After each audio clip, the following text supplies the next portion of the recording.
प्रार्थना है जो भगवान पद्मनाभ को समर्पित है, जो भगवान विष्णु का एक रूप है जिसे ब्रह्मांड के स्वामी और जीवन के रक्षक के रूप में पूजा जाता है। यह मंत्र हिंदू परंपरा और धर्म ग्रंथों में निहित है, विशेष रूप से वैष्णव परंपरा में, जहां इसे इसके आध्यात्मिक और सुरक्षात्मक लाभों के लिए सम्मानित किया जाता है।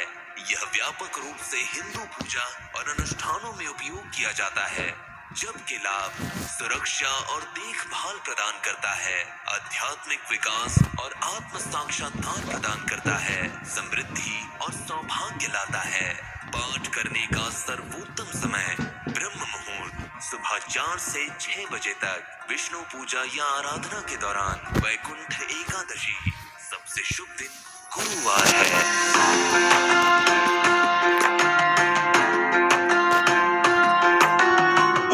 पद्मनाभाय नमः।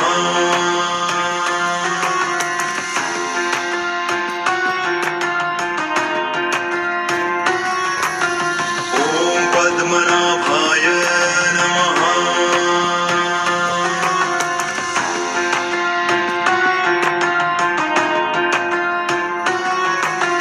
ॐ पद्मनाभाय नमः।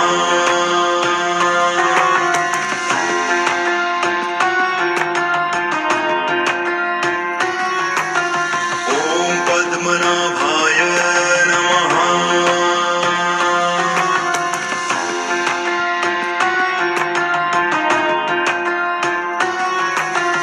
ॐ पद्मनाभाय नमः।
श्री पद्मनाभाय नमोस्तुते।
ഭഗവാനേ അനന്ത പത്മനാഭ.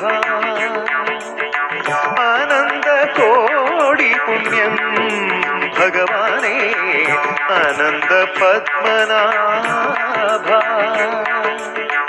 സ്വർണപ്രഭയെഴും തിരുവുടൽ ദർശന സൗഭാഗ്യമാകുമ്പോ അനന്ത കോടി പുണ്യം ഭഗവാനേ അനന്ത പത്മനാഭ.